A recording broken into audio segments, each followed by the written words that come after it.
I'm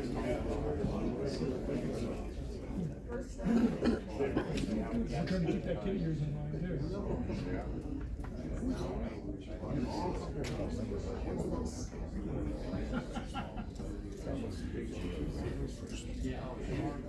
First one, yeah. I think I'm gonna go help him with some movie tomorrow. What's that? His back is wiggling. I didn't know. Oh, he's too cheap for that. It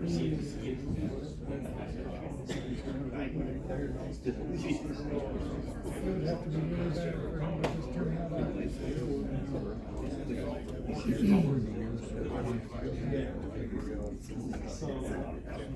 Just turn it up just a touch. It's just nice outside. You don't have to turn it up very high.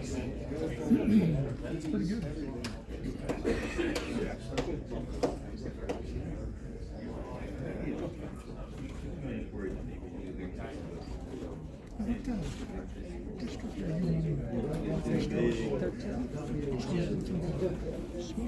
Oh, yeah. So he's not running. Good luck. Is there somebody else too? Mr. Gorsinger. Oh, interesting. Okay. Good luck, you guys. Yeah. Huh.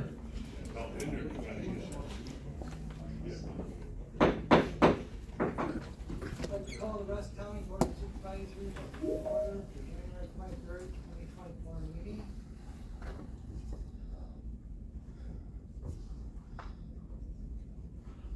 Personal business, roll call.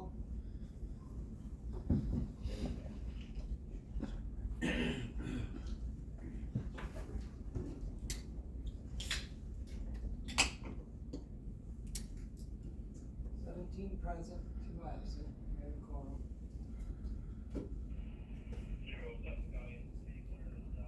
Indication by Lois Good, pledge of allegiance by Glenn Meyer.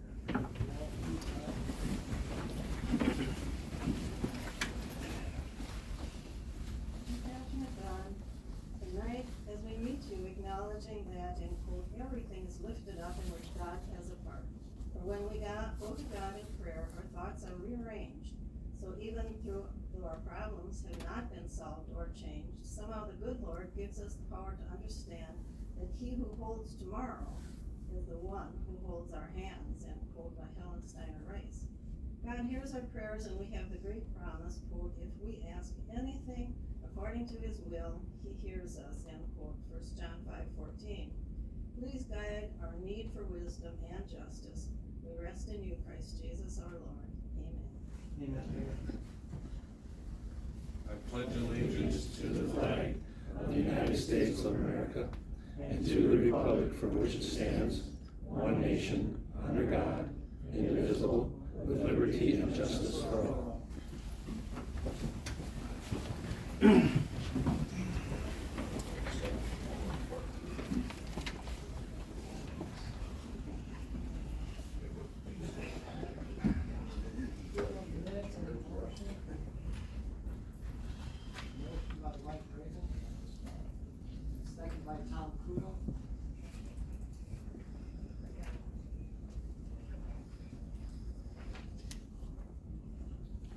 Discussion?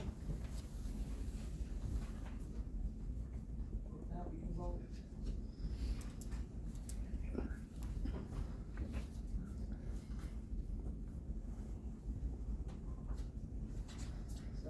Yes, passed by majority. Public comment limited to 5 minutes per person for agenda items only, please.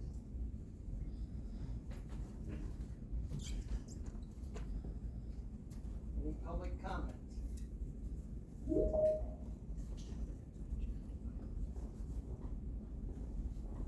Any public comment?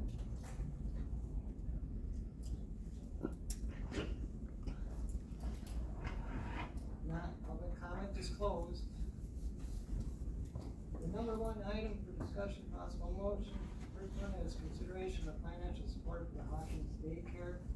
She has reached out and said she'd like to move to next month. February.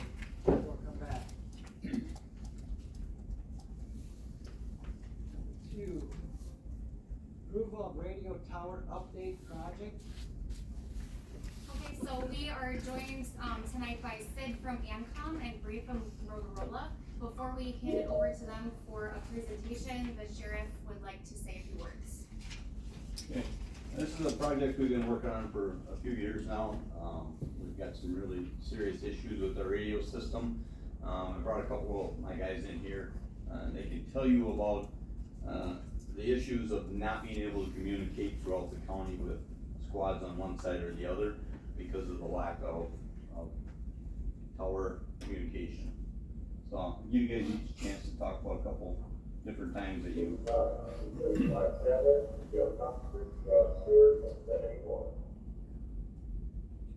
Okay, I'm Deputy Anthony Engel. I've been with the Sheriff's Department for 10 years now. Couple of things I want to bring up. I live down in the southwestern part of the county, and I can't check on or check off with the radio. So dispatch cannot hear me in my own driveway in our county. I have a lot of dead areas down there that are very concerning to me, especially like south of Hogsback Road, down to the county line, over to County Line Road. That whole area's got a lot of spots that are very dead with our radio system.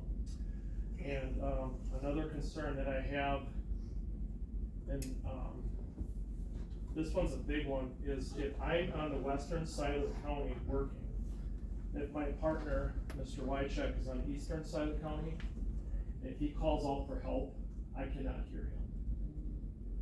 So dispatch may hear him, and then they'll have to relay to me that he's calling out for help, but I cannot hear in my car, I cannot hear him on the other side of the county. So we have a lot of issues with our radio system. I can go on for, hours about them, but all throughout our county, there's a lot of dead zones. That is a safety concern, and this is our lifeline. And when we need help and we call out help, we all want somebody to hear us, and we want help to be on the way as soon as possible. And it creates a certain amount of anxiety with all of us, just because we just hope that it works when we need it. That's what I have to say.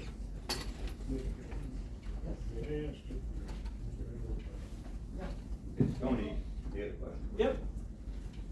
Mr. Engel, is it worse in the summer or the winter when the leaves are on or off? Very good question. My experience is when the foliage is out, it's worse.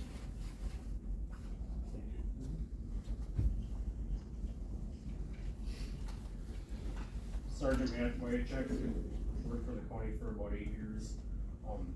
I could probably give you hundreds of examples of radio failures in my head. Is that better? Okay. The radio doesn't look very good in here. Like Tony said, there are specific areas in our county that are dead spots where you just don't get radio service. Probably more concerning than that is there are times that our radios don't work when they should, when you're in the spot where they should work. I was in Bruce at the fire department one night, and we had a guy in Sheldon who wanted to get in a tussle with somebody. They ran from him. He said over the radio that he had somebody at gunpoint, and I heard nothing. When my computer updated, dispatch put in there that he had somebody at gunpoint. I had no idea. That delayed my response to him by probably a minute. This past summer, we had a call outside of Hawkins. I was out with a state trooper. I couldn't communicate with our dispatch center at all. The state trooper was able to communicate with his dispatch center in Spooner by radio, who then had to relay information back to our dispatch center just so they knew what was going on. I think that there's like dead areas where we have limited coverage, but I think that there's also radio issues that exist with our system that I can't explain, but there's been a lot of situations where we should have had good radio service and had none. But over and over, we've had situations where people there's radio traffic and half the guys on the road don't hear anything, but they don't know what's going on. Okay, any questions for Matt? I guess more to you, Chuck. What is it, one repeater or is there 2 repeaters in this county? There's a repeater on each tower. All 4 towers have a repeater. but they don't talk to, and part of, what Sid from Motorola is gonna talk about tonight is this upgrade that we're working. It's a two-part upgrade. And at the end of the second upgrade, which we're looking at 5 years out probably, for the second upgrade is for a simulcast, which means when you talk, every one of them open up so that you'll be able to hear no matter where you're at in the county. We don't have that right now. We just have the repeater bounces off the tower back to here. So, I'm not gonna get into, all this. We brought him here, to discuss. I just wanted to, give these guys an opportunity to hear from them and that, how bad it is. And Tom Kuda, I'm gonna throw him under the bus. He rode with, Chief Deputy Grassman yesterday. I did. And there were several places in Southwest, there was absolutely no communication, is that correct? None whatsoever. No. We drove by, Deputy Engel's place, and, little to none. All along county line, it was sketchy. Yeah, it's an issue, definitely. Anyway, I'm not gonna go on and on, cause we all wanna go home tonight and get it, so. This upgrade adds new towers and new locations, or just replaces the same locations? No, the towers will not change, but the equipment on the towers, at the base of the towers, here at the office, the dispatch control centers, and the radios in the squads will all be upgraded. And with the upgrade, will come part of the second, phase, so that we're not, in the second phase, going back and replacing stuff that we did in this first phase. So the first phase won't really help reception issues, it'll be when we're on the Well, second phase. it'll be newer equipment, so hopefully it will make it a little better. But until we can go and get the simulcast, that will be the casting out of it. So, any other questions? Otherwise, we'll. Just one more. Okay. Jeff, what about, you said about first phase and then 5 years later, the second, why couldn't you shorten that time up a little bit? Because of money. Okay, we'll let the presentation. No, but I just, It is, and we understand it's a lot of money, and we just can't do it all at once. We just can't, and we understand that. So, Sid has been very good about breaking this down into, two parts to, make it work, but it will take some time to do that. Okay? So, Sid, it's all yours. Yeah, well, so appreciate you guys letting us do this via Teams. And Bree, she's actually an engineer from Motorola. So if Bree, you want to bring up your slide and present. So we'll kind of explain a little bit of first and second phase of this, kind of what you currently have. I know you just saw some of the maps as well. But we'll just kind of run through this, and at the end, if you want to just hold your questions till the end, we'll answer some questions at the end if you guys have questions. So with Bree, go ahead and I'll let you take it. Bree, I think you're muted.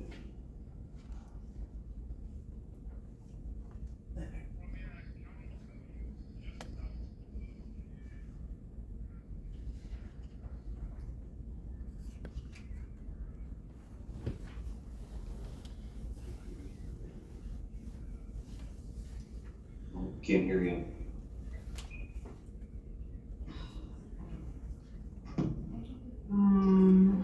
There you go.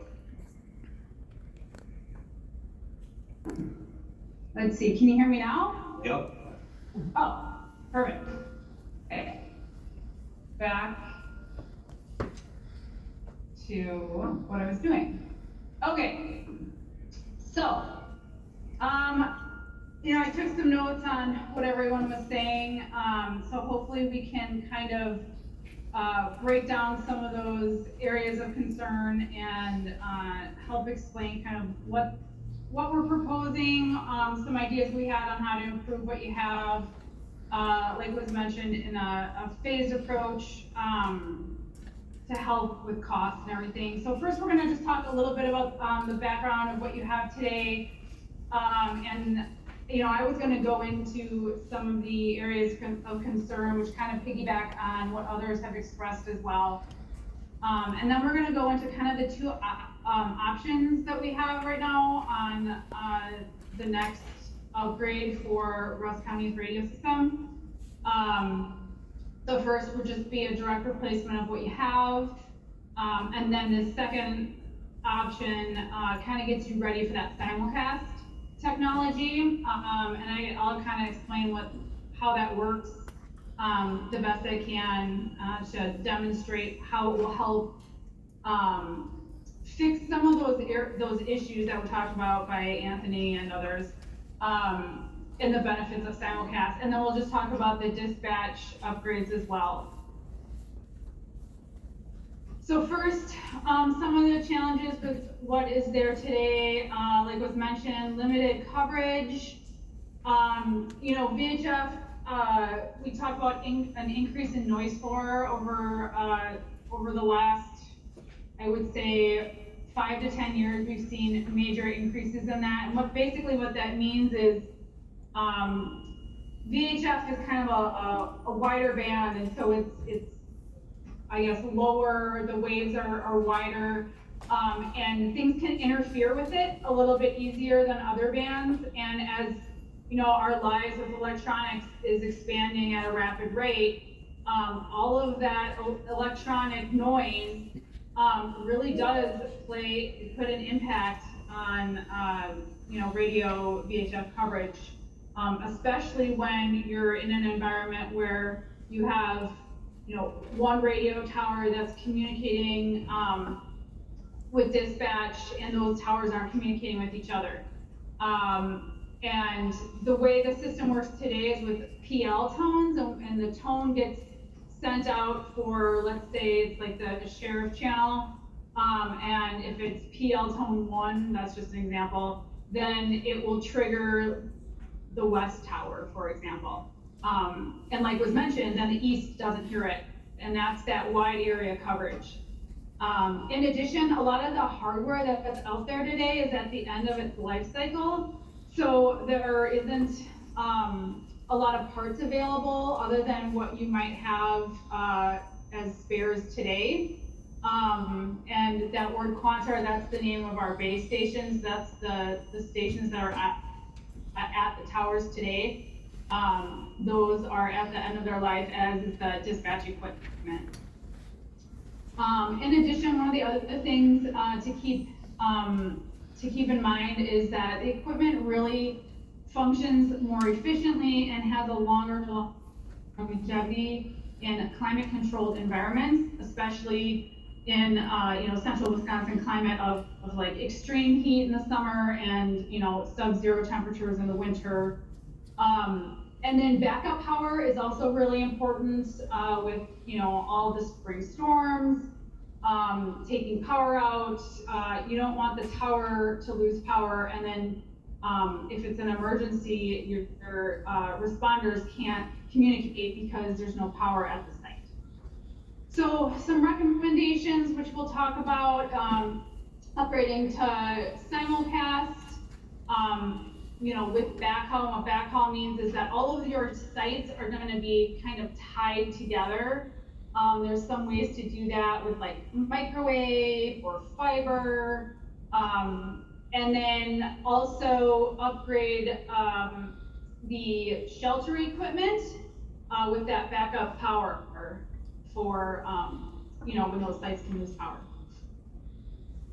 So here's a layout of what the current system, somebody had asked about this, looks like. You've got, roughly 4 sites per channel, the fire channel and the sheriff channel, and those channels are all, they're using the same frequency. And then there's those PL tones I was talking about, and when those are triggered, it triggers a specific site. And this is kind of what the coverage, like a rough idea of signal strength. It's not really a representation of your user experience, but this is out from the towers. So red is obviously a stronger signal strength than, let's see, pink, I think is the last color there. And then this is from your, Oh, go ahead. I was just gonna say, somebody had asked about foliage on trees and things like that. So this signal is from your towers, and leaves definitely take up radio signal, but pine trees, for some reason, really soak up radio frequency, and you guys have a lot of pine trees around your area, so it definitely interferes with what you have. Yeah, and the signal strength, maps, they don't necessarily take into account the difference in foliage, and that those pine trees or woody wetlands are also really hard on coverage as well. And then this would be from like your car, back into the towers. We call that receive because the tower is receiving the signal from the mobiles. And then this would be your portable on street. So if you're walking around on the street. And the same kind of applies, right? Your trees and buildings, what we call land clutter, it definitely comes into play there as well. And then, this is just kind of like a block diagram of what's out there. There's 8 of those stations at the sites and 2 positions at dispatch. You're on VHF. And then the shelters, all that equipment is currently not with any sort of climate control or backup power. So the first option is a direct replacement of what you have.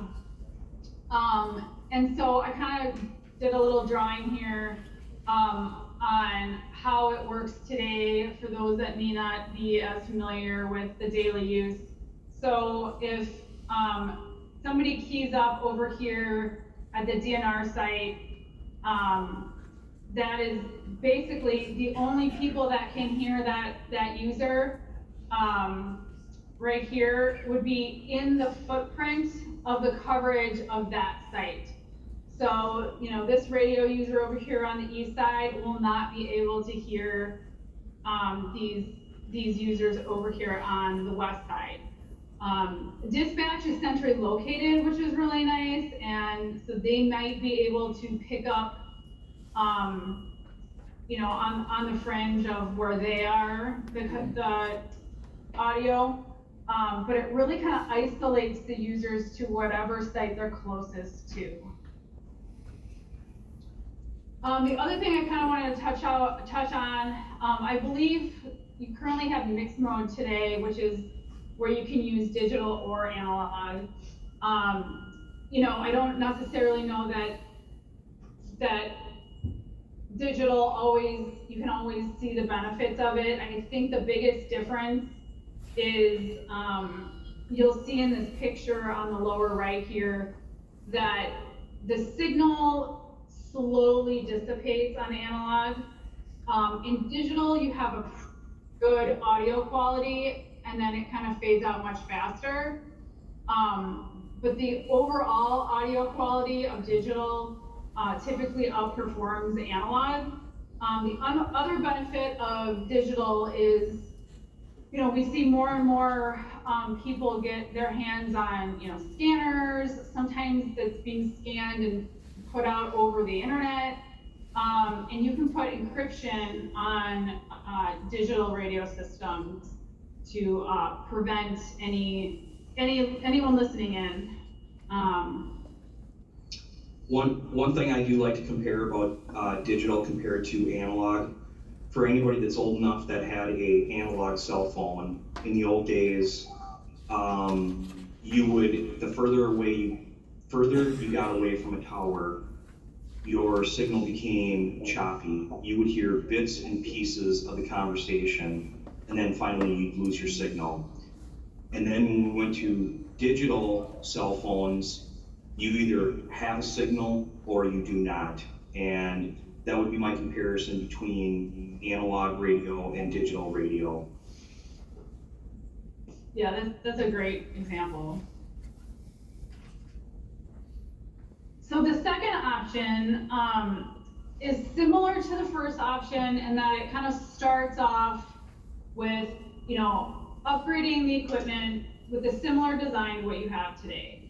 But the idea is that we would also included in that purchase would be the additional equipment on the radio side to move to simulcast. Simulcast takes a lot of other moving parts other than the radio equipment. And it's a big undertaking. I think somebody asked, well, why don't we just move to simulcast right away?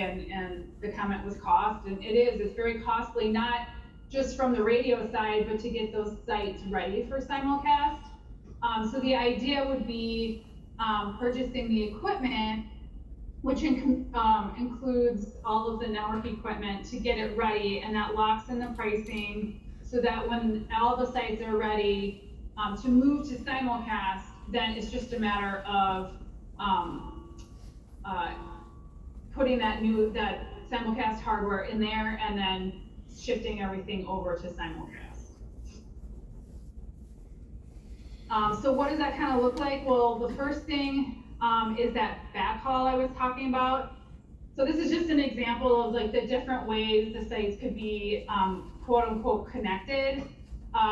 It can be done wirelessly with like microwaves that would need a line of sight and tower loading studies to make sure the towers can handle the microwave dishes.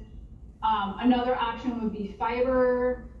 Maybe the county has an existing fiber system that they can leverage through like a county IT network. Lots of options. Motorola has that. ACS is a Motorola, like a subscription service. We call it Astro Connectivity Service. It's a service that we can provide to do that connectivity for you. And then I mentioned tower loading. That would need to be done if we went microwave for backhaul. And then shelters and power for that backup power, more secure shelter for the equipment, and something that's climate controlled for those extreme temperatures. Let me see here. Oh, so then after all of the sites would be ready, we would take the equipment that was purchased and then install that, get that all set up. The radios that you would be using would be ready for simulcast, so we would just have to program to then work as simulcast instead of kind of standalone. And then the system is ready to convert to simulcast at that point. So the differences in using the PL tones versus simulcast, one is that you can see in this picture, the tower on the left has one frequency, and the tower on the right is another. Your towers are the same frequency, but using the PL tones essentially gives it the same sort of representation as two separate channels. And this radio in the middle is tied to that tower on the left, but it's right on the fringe. And it's also on the fringe on the one on the right.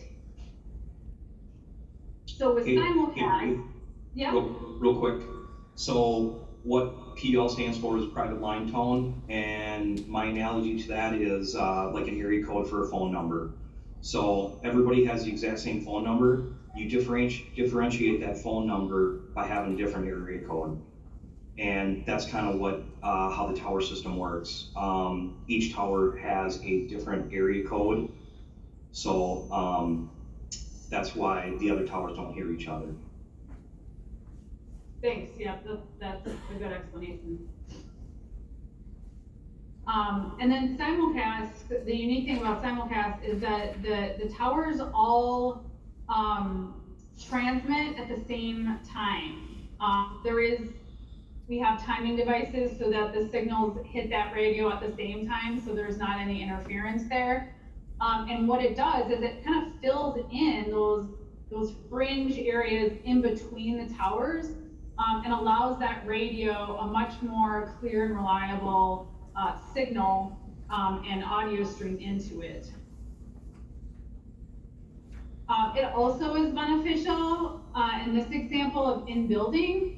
You can see the diagram on the left. The two towers are, in this case, different frequencies. And they kind of overlap right in that building. So if the user is on, the left side of that building, they're gonna be on one tower, and they, only those users can hear them. And then if they move in the building to the right side, then it's gonna switch over to that other tower, probably in between. It's, right on the fringe of in between two, and it's not gonna be great audio either way. Whereas simulcast, there's a little bit of an overlap going on because it's pulling the audio from two different power sources. And so it allows for better in-building penetration, as well as everyone in that building or on scene would be able to be a part of that conversation instead of being siloed to whatever tower they're associating with. And it kind of, here's a little example of one of the topics that was brought up before about, hey, I'm over on the west and, someone's calling for help on the east, and I had absolutely no idea that that was going on. So with simulcast, if this is my mouse here, this guy calls for help over here on the west, and this tower picks it up, oops, wrong direction. It's going to, that audio is going to be broadcasted across all the sites, so that this guy over on the east will be able to hear him and talk back to him saying, hey, I'm over on the east, is there somebody closer or whatever. And all of the users within the footprint of every tower can hear that conversation. So the steps that I kind of talked about before, purchasing that simulcast ready hardware, getting those shelters that are climate controlled, secure, have backup power for storms, look into tower loading studies to see, what our options are for that backhaul. Backhaul options I've kind of listed out there that we talked about. And then the last step of those VHF filters, basically what that does is it allows the same antenna to be used for both channels, so it actually helps with this tower loading. So you'd want to look into that as well to take some load off the tower.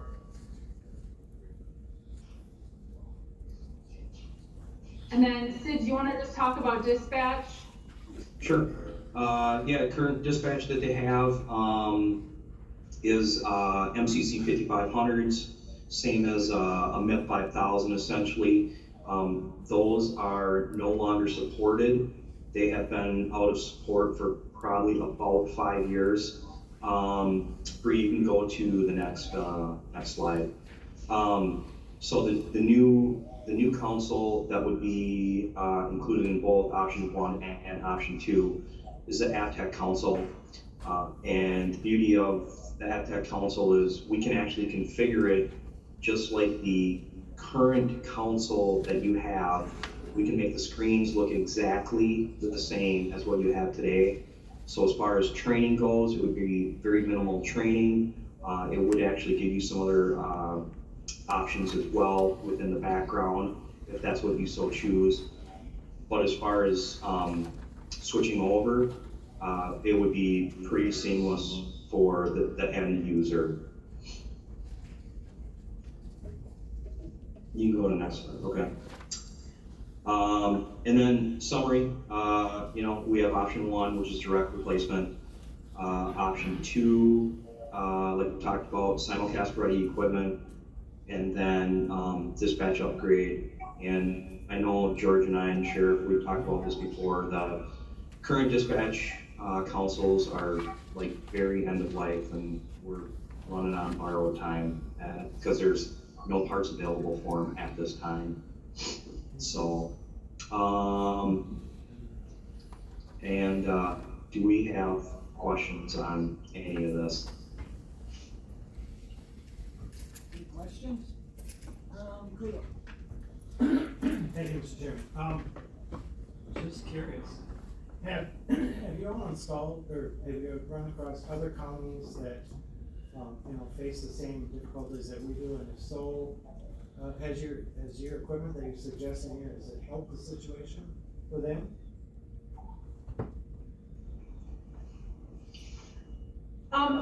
From my perspective, you know, we have quite a few counties in Wisconsin in particular, that do I call it conventional simulcast, which is what, I guess the phase 2 of option 2 would be.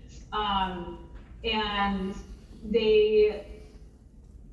from what we've seen, we haven't had a whole lot of complaints.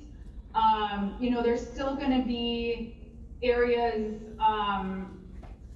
that, you know, I think someone mentioned the Southwest, right along the border. You know, we'll have to run some coverage maps. Simulcast really helps in between the sites, and also gives you that wide area coverage. So in terms of the issue of like the person on the west talking to the person on the east, 100% that this will fix that problem. The coverage areas, if you're outside of that like tower, how far that tower can reach, without additional sites, you know, there's only so much simulcast will do to fix that. I think that digital simulcast will help fill in a little bit of that fringe area. We can also look at, you know, if we're replacing antennas and lines, I don't know what's up there for antennas, but we can look at higher gain antennas as well. I think the one that we put on our budgetary was a pretty powerful antenna. So a lot of counties in Wisconsin use this conventional simulcast design. Yeah, pretty much everybody around you is simulcast right now. And I know we talked earlier about, you know, why was this system good enough years ago and it's not good enough now. So much has changed in the last 20 years. I mean, you and Rita talked about noise floor. You look at everything that is wireless now. I mean, your internet, your light bulbs, your door, I mean, everything we have is wireless, and that just creates so much noise out there and interferes with everything, radio systems, you name it. All right, thank you. I have one more question. Is it possible or not? I mean, I'm just curious. Would satellite usage be an option for this? For backhaul, or? I mean, instead of trying to, you know, instead of trying to reinvent the wheel with your options here, I mean, we have satellites in the sky. Is that an option to utilize them, or is that too cost prohibitive, or is it just not an option? I would think it's too unreliable. You're depending upon somebody else to make sure that your radio system runs. And granted, you can have a storm that goes through or something like that. But as far as a third party, I mean, it's like you're depending on your cell phone, not government rated cell phone as far as plans go or whatever, but you're depending on Verizon or AT&T or whoever to provide you communications every single day. So no, I wouldn't be overly comfortable with the satellite solution. I mean, case in point, like satellite radio. I have satellite radio to my vehicles, and the only time I ever have an interruption is like if I'm in the car wash or if I go in a tunnel. It's very reliable, I think, but I'm just curious if that, I mean, if it doesn't work for this application, it doesn't work, I'm just curious. Yeah, I mean, I would say, in building, it doesn't really work at all. I don't know, you know, Motorola ironically went down that path more for like military, cause they are outside usually. And it's fine as like a last resort. It's not super reliable. We don't actually use it as even a backhaul type situation. And I mean, a big part of it is the devices, right? Like a firefighter can't take, you know, a cell phone into a burning building and expect it to survive. Whereas, you know, the portable radios that are, you know, mission critical, if you will, are designed to be dropped off a building and still work. They're designed to go through a fire and still work. And the radio systems are too. I mean, the technology in the radio systems seems lacking compared to your cell phone, probably up until the last 5 years. And part of that was because of the amount of like testing and assurance. And, you know, we use the example of like shoot, don't shoot. I mean, you need a reliable system. And with delays to and from satellites and stuff, they're just not even a device that I know of that would be public safety grade that I know any customers using at this time. Does anybody remember Iridium? That's what I was referring to, Iridium, yeah. So I mean, you look at the Iridium phone and how big the antenna was standing outside, and that was, you know, sketchy coverage at best. So, I mean, great idea. I wish we could do it, but I just don't think it would be indoor reliable. Okay, thank you. Mr. Usel? If this project is completed, what is the life expectancy of the setup after installed?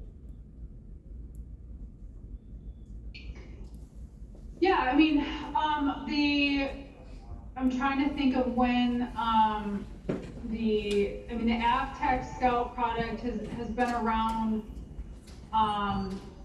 for a couple years now. Usually our products, I mean, the Quantars that you have today, I think have been 30 years? I'm not sure. Yeah, Quantars have been around for 30 years. Yeah. They stopped support on them, I would say probably about 10 years ago. So your Quantars were out before the first iPhone was invented. Yeah, but their lifespan was about 20 years, I guess is what I was getting at. Yeah.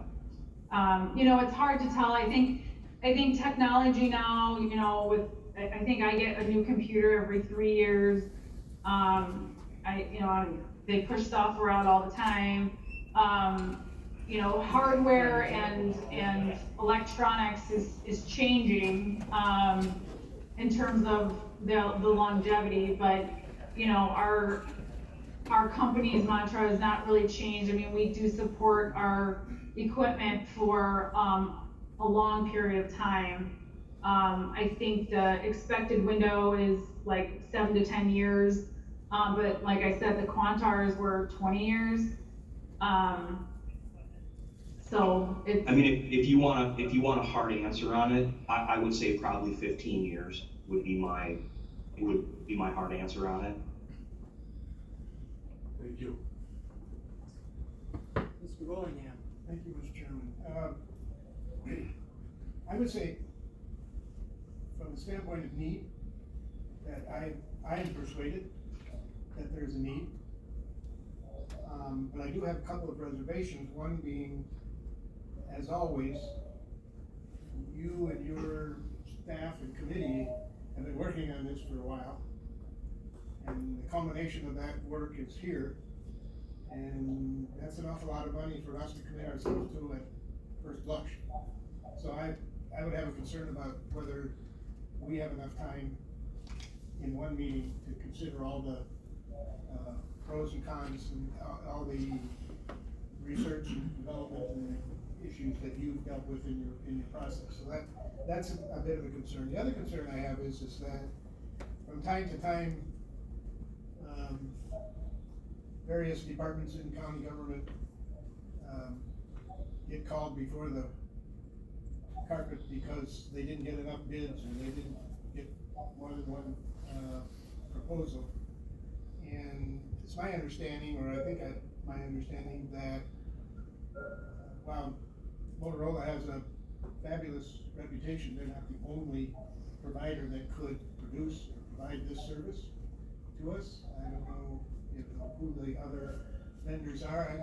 I just learned this afternoon, so I can't give you a lot of details that, and maybe you would know, but I learned this afternoon that Barron County has just recently, looked at a similar, fix for their system. I'm not aware that they had the issue. There's something in the, I was contacted, there's something in the, I think in the Rice Lake paper about it. I don't know very much about it, but that their need was very similar to ours. And I believe they had another vendor, but, their cost was somewhere in the $1.5 million. So I don't know if there's something similar available from another vendor. We looked into the possibility of other proposals, I don't know. Those are my two concerns, that, whether we looked as far as we could look to find out whether there was another. Members of the board, I could say something real quick? Yep. So, you're right about Barron County. They, are going through an upgrade process right now. They already were simulcast. They've been simulcast for probably 10 plus years. So essentially what they're doing is they're upgrading the equipment that they have. And from what I recall, they're actually adding another site as well. So they have their network, they have their backhaul, the microwave in place already. So basically what they're doing is they're replacing or upgrading what they have, but they are already simulcast. Mr. Terry Whitwick?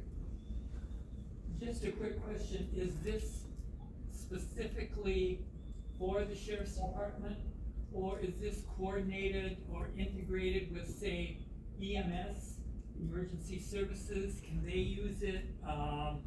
Medical examiner, the hospitals, fire, the schools, and in case of emergency, will they be integrated in this, or are they excluded from that? Or is this including them to coordinate everything, or is this just more or less specific for the sheriff's department? No, this is actually for sheriffs and fire and EMS. Thank you. Mr. Phil Undershoots? Thank you. So the estimated budget for just the towers is $2,330,768, and that's before we start adding the simulcast equipment. Is that correct?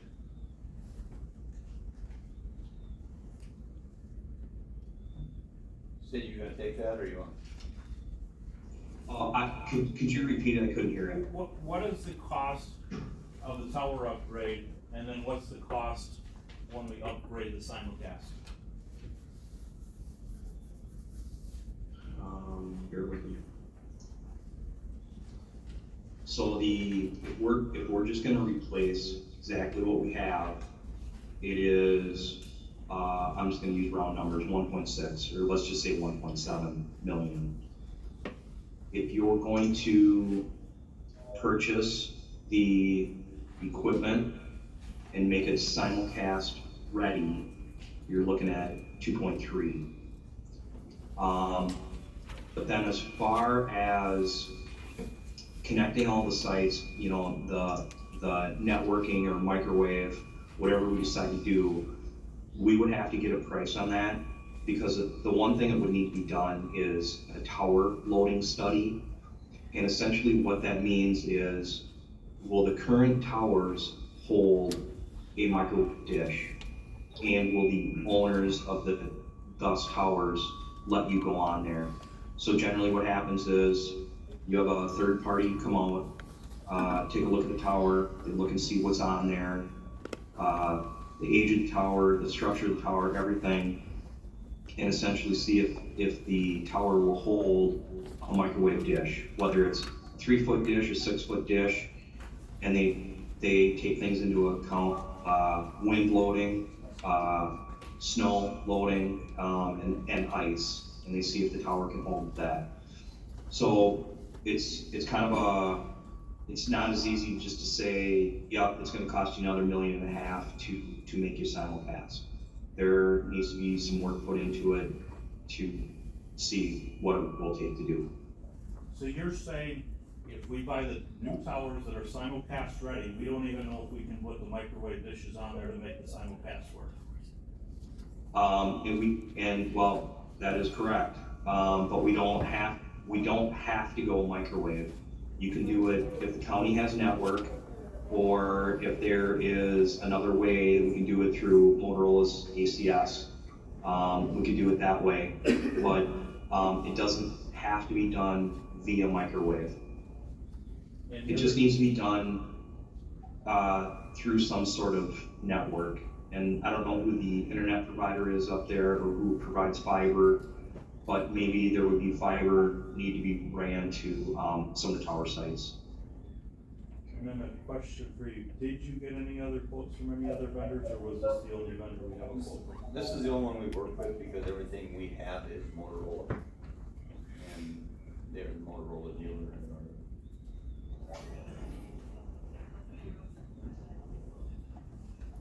Any more questions?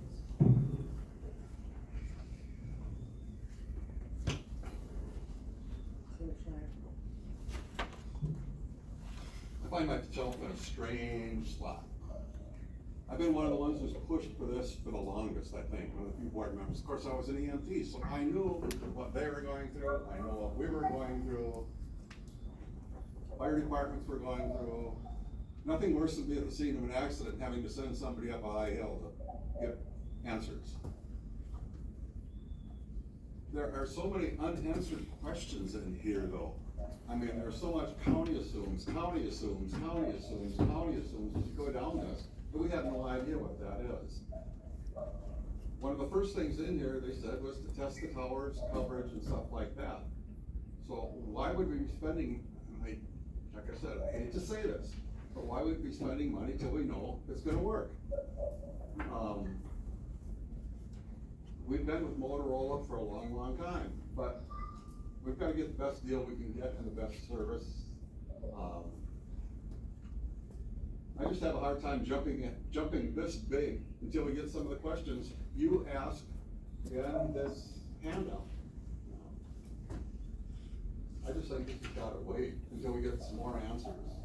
Buildings, roads, internet, goes on and on and on, plus the capacity of the tower to do whatever job we think it should do in the long run. At this point, after all these years of fighting for this, I think I'd like to see this sorted out a little more, get some of the answers so we know what we're talking about. That's all I got to say. I know it's not popular, it's not dealing with me, but I'm still responsible for money and effect. Tanner? Yeah, Sheriff, you mentioned, second upgrade in about 5 years. How is that gonna fit into the whole picture? What might the cost be of that in 5 years, or if you were gonna do that with this, what would that cost be of that second? Well, he kinda hit on that. The first option he gave was just to replace what we have right now with new equipment. That would have nothing to do with simulcast, okay? That would just put us where we are right now with new equipment, okay? The second option was replacing what we have right now, but upgrading the equipment to be able to take simulcast. That's why there'd be a little bit more of an increase from the 1.6 to 2.3, I think it was. And I believe part of that first part of that included the studies on the towers to see if the load and all that. Am I correct there on that? That was part of that first 2.3? I would have to double check on that, Sheriff. I can't remember. And then the second part would be the actual placing of the equipment on the towers to do the simulcast. Whether it's the disc or running the wire, whatever, that is the second part of the second option. First option only gets us where we are today with newer equipment, because the equipment we have, as he said, is outdated more than 5 years, and we cannot get a part if our dispatch goes down. We can't get, we're out. So, did that explain a little bit? Okay.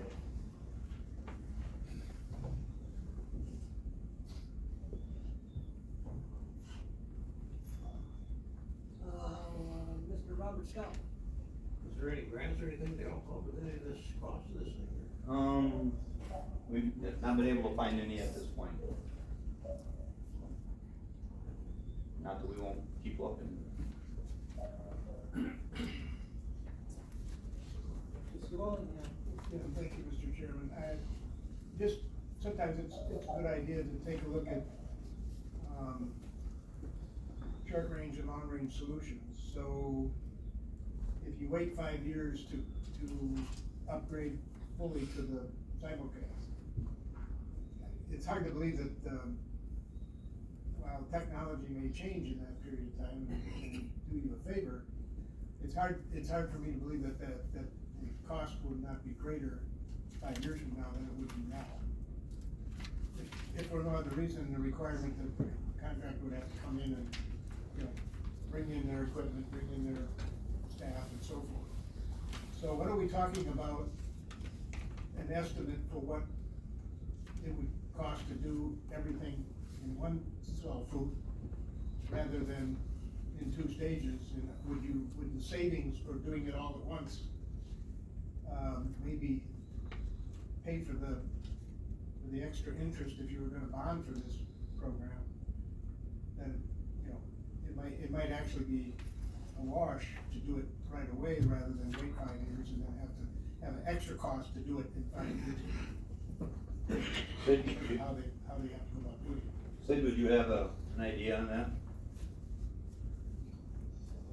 No, we'd have to come back and kind of, get some questions answered and look at some things, but yeah, it could be done. But we'll have to do some more digging to get those numbers.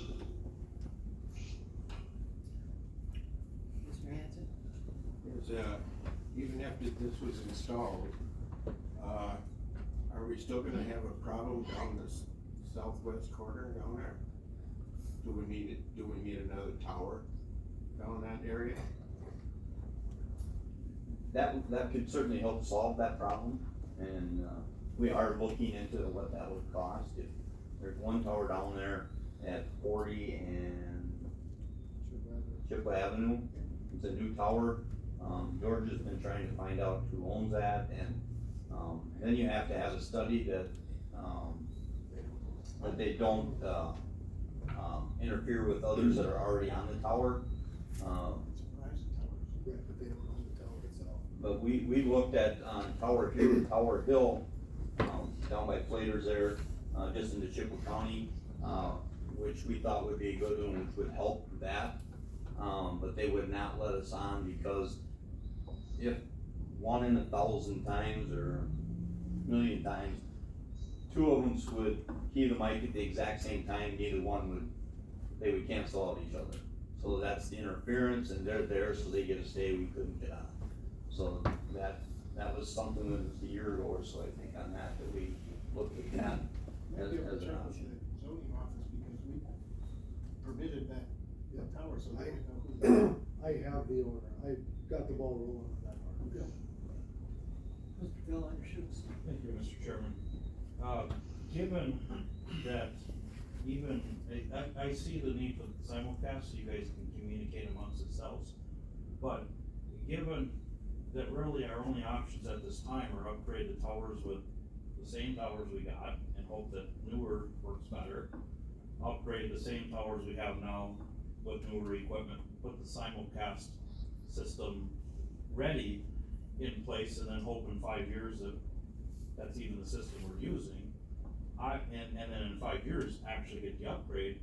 I think it's better to start now with creating a non-lapsing fund and save up for the next 5 years. We don't have to borrow all the time. I mean, it's not gonna help the simulcast situation for 5 years now anyways. I think we'd be wise to just start budgeting for that now instead of just borrowing all the time for everything. Thank you. Any more questions?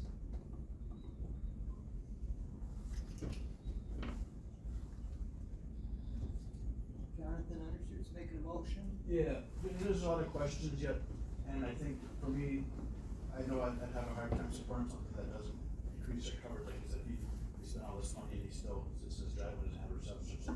But I can make a motion to refer this to the property committee to get bids, and then work with the sheriff's department on answering some of these questions, that way we can have a partnership of the board and the sheriff's department on this. And then down the road, once these questions and some of the unknowns are understood, then we can bring it back to the board. And also, I think when we do bring back to the board, if you send us a proposal like itemized, so we can have a read through right now, like we don't know what it covers. And so that would be my motion. Your motion is to refer to the property committee. Yeah, to get credits and understanding this. Second by Mr. Stern. Mr. Moynihan? I'd like to ask a question, Mr. Chairman, to the finance director. As to Mr. Phil Undershoot's suggestion about, building a savings account for the future. Well, that sounds like that could be done. How does that affect? I know that if we bond for these matters, the debt service does not go against the levy limit. But if we're just levying money and setting it aside, it does. Is that correct? So, right, so the debt service general obligation debt goes over the levy limit. However, if we deplete our general fund reserves significantly for projects like this, that could negatively affect our bond rating. No, I was thinking if we budgeted $200,000 a year for the next 5 years to have $1 million ready, if you budgeted $200,000 a year for a rollover fund, if that would have to be part of the levy, would it not? And therefore it would go against the levy limit. That's kind of one of the advantages of bonding. Debt service does not affect the levy limit, so, but I don't. Mr. Phil Undershoots? Thank you, Mr. Chairman. So when we borrow money, we don't levy against the borrowed money? So general obligation debt goes above and beyond what our levy limit calculates based on the equalized value that was set plus that new construction. So if haven't we been budgeting the maximum we can levy every single year anyways? So spending some of that money that we're already taking from the taxpayers and saving it wouldn't cost them anything extra if we're already maxed out on our levy anyways.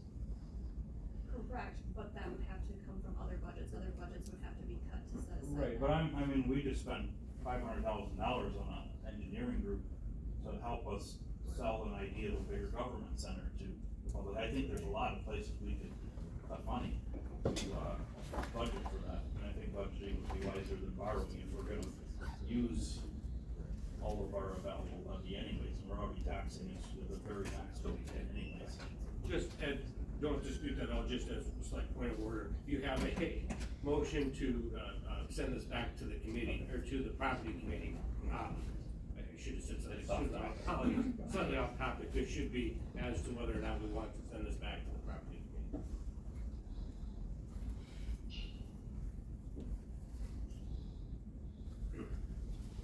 Any other, sorry, if there's no other discussion. Any other discussion?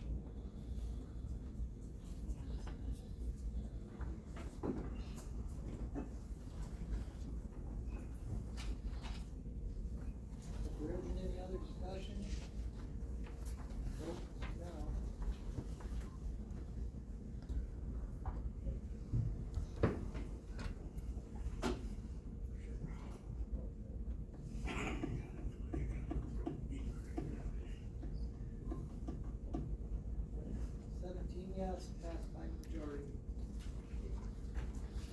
Okay, thank you. Thanks, Sid, you guys.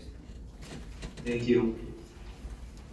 In my defense, I haven't done nothing in property in quite a few months.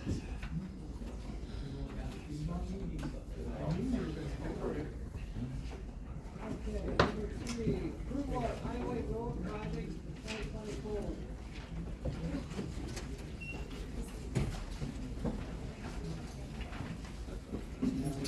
Okay. So this is along the same lines of what we just talked about. So this is our normal, paving projects for highway that we had been bonding for every other year. And because we're delaying a bonding decision until a decision has been made on whether or not to move forward with the possible new jail, the highway commissioner is looking for approval to start bidding out on these paving projects that were budgeted for. But again, we aren't making that bonding decision. We have a reimbursement resolution in place where we can spend down our own money. And then after we make the decision to bond, we can use those bond proceeds to replenish our cash. So just, again, looking for that go ahead from the board to start, the bidding process for those paving projects.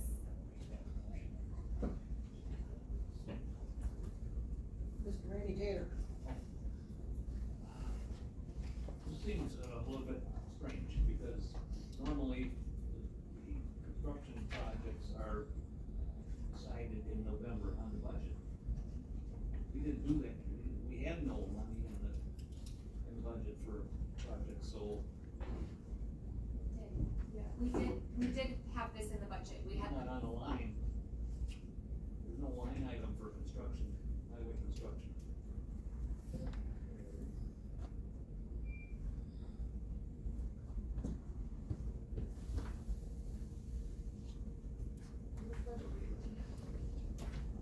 Highway.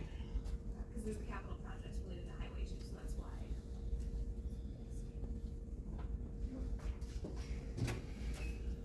Well, you come after the fact and decide how much you're gonna spend on projects in January when we pass the budget in November. It was in the budget. But not a tool for construction projects.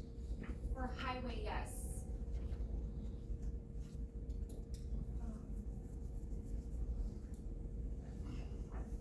Didn't we discuss it at one of our finance meetings though, and we said it needed to go to county board for final approval Because of the bonding.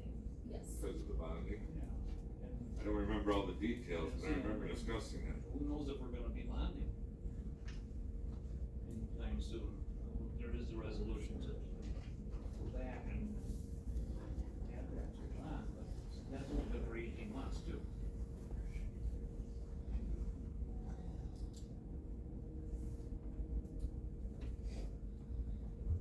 To me, it's a strange way of doing it. Well, there were 2 handouts from Baird, Justin from Baird. This is not an uncommon practice in other counties. And it states in here that if you issue debt before you're ready to spend it, you're starting to incur interest. So if we have the cash on hand to go ahead and start these projects, it will ultimately save the county on interest costs, because we can start spending our cash, and then when that bonding actually does happen, when we do issue debt, we can pay ourselves back.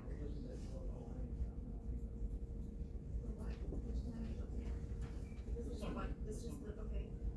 Because it was. Bill, undershoots. Thank you, Mr. Chairman.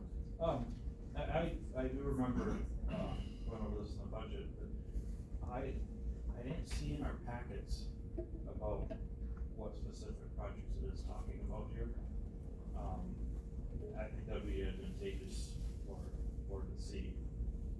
That would have been presented during the budget meetings. And I remember that, but now we're a couple months later. If we're gonna vote on something to do with specific projects, it wouldn't hurt to say, these are the projects. County. Right, yeah, I don't remember which, particular roads off the top of my head. I was assuming there was gonna be a presentation or something on this. It was County P. County P West, or 27. I think it was 6 or 8 miles. And what was the, remember? $1.5 million suggesting that we go ahead and pay this without borrowing. And potentially, if we borrow, to pay back what we paid out of our pocket, right? Basically, return the money to our coffers. And if we do bond in this case, it does, increase the tax levy, correct? If we levy against bonding for highway projects. And we have done that in the past, yes.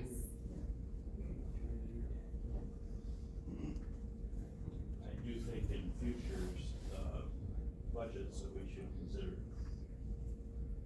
not, borrowing money, and I get that we're maxed out on the levy, so this is how we can tax a little bit more. But I think we can maybe figure out a budget where we don't have to borrow every other year. Thank you. Mr. Ray? Yes, Mr. Chairman. I know there is some confusion in the room here. I'm on the highway committee. And, we talked to the commissioner last meeting about, what his plans were for this year as far as, road construction goes. But, in years past, we've always had the highway commissioner here. And you not only would give the update on this year, but we'd be looking at 3 or 4 years down the road. The thing is, probably 5, 6 years ago, we agreed to bond every other year for road construction. And we had set up that bond program. And, it would be a lot easier to relate to all 19 board members if the commissioner was here.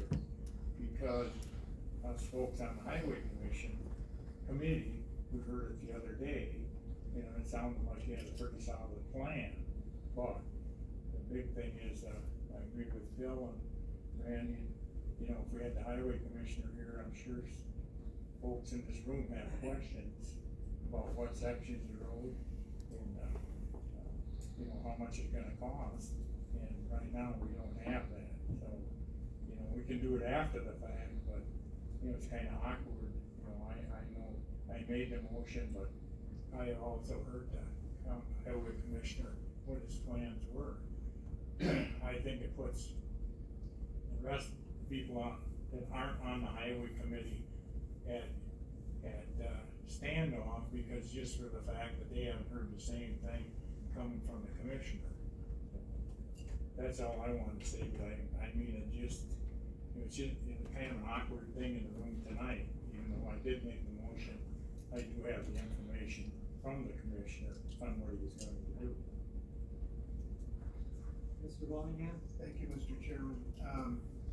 Maybe we could get a little bit of an explanation.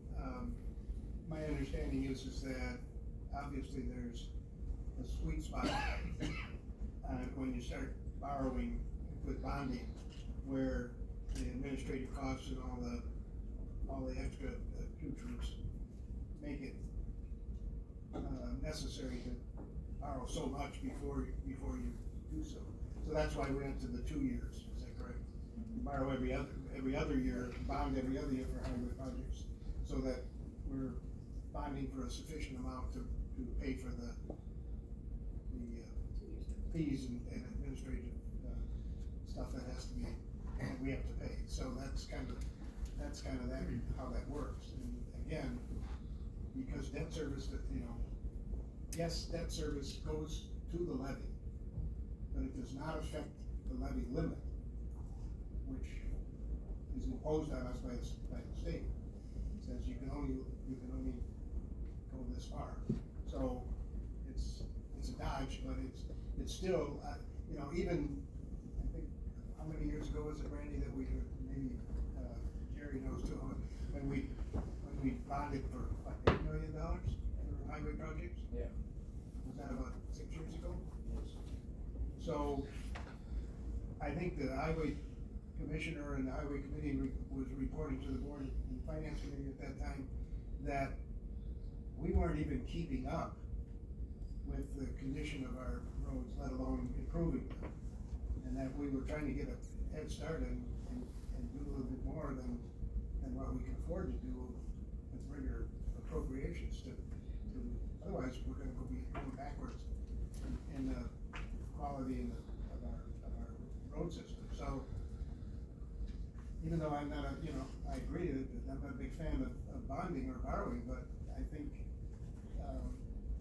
even when we borrowed that larger amount,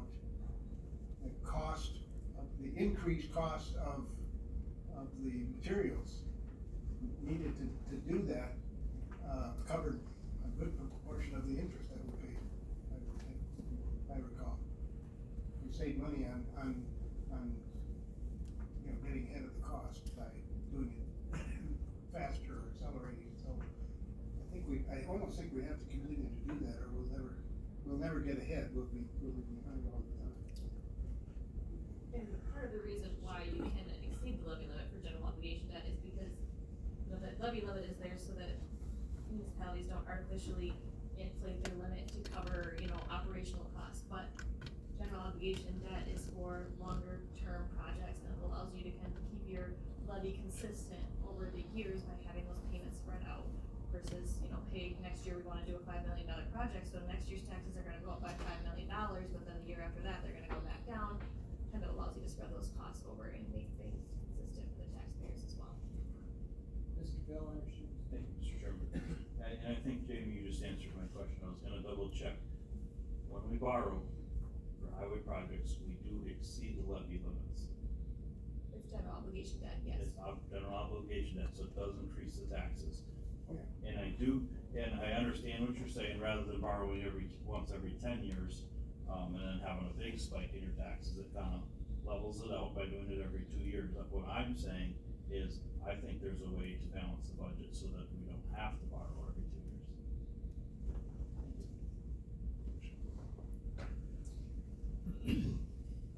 Mr. Bill Schneider. Back to the question, in the budget, is there enough to cover, what did you say, 8 miles of County B? Is there enough cash there to do it? Yes. So we don't even have to discuss bonding to get that done. 6 to 8. But if we don't bond, it would require a budget amendment because utilizing, bonding as a funding source.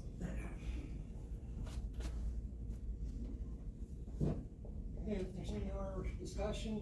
I'm trying to make an amendment. You have a motion by Rudy. Jonathan has requested to amend. Yes.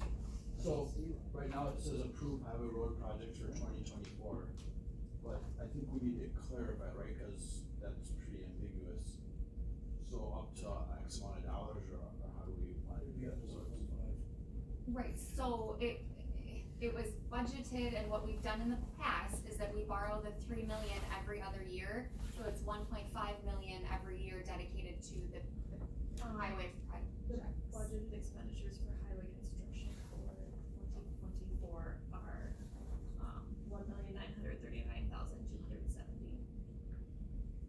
So it was 3 million over 2 years, but it wasn't necessarily the same equal amount spent in both years.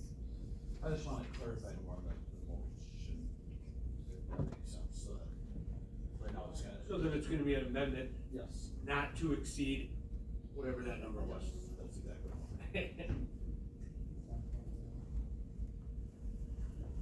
What's that number again, Jim? So the highway construction amount, I'm just looking to see what was transferred. So the net, would be $1,789,270, because there's $150,000 of the CHIP program that produced that $1,789,270. So then your motion is to amend it to approve the highway road projects for 2024, not to exceed $1,789,270.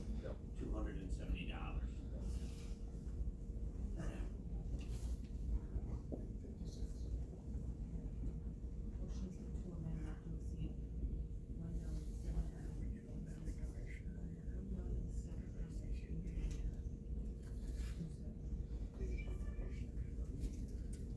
Mr. Meyer. If I may, Jerry, isn't the second part of this to complete County M? That was the plan? Right, but they do County P this year, and then we need the money to complete County M, which is. Our dedication to the state, yes. for our percentage of Our that percentage. program that County M is in. Yes. That's an 80-20. What was that, an LRIP, No, that's that. or what was that? It's not true either.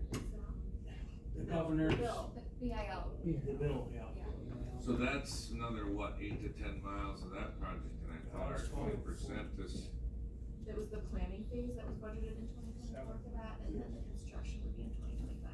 yes, as of right now. So that's where the remainder of the 3 is gonna go. So my motion just to have a dollar limit, so you don't exceed, so it's not, there's a cap, how it's spent, doesn't have any much of a concern.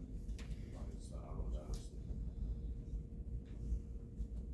Okay, so we have a motion and a second by Tom Kudo. That's, again, to amend the motion to approve the budgeted highway road projects for 2024 in an amount not to exceed $1,789,270.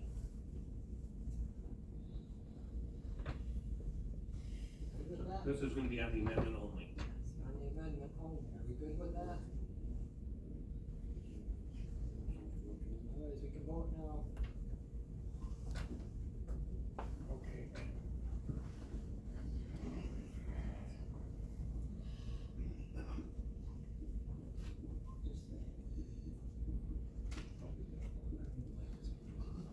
Sixteen yes, 1 no, that's the majority. Now on the amended motion.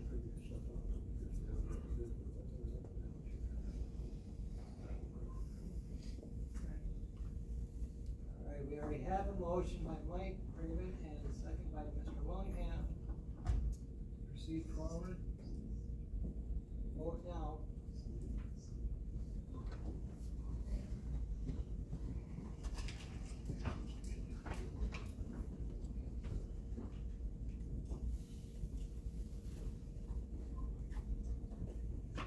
Seventeen yes, passed by majority.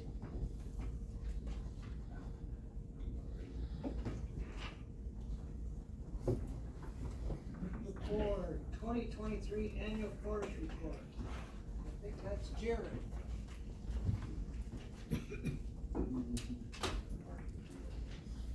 Good evening.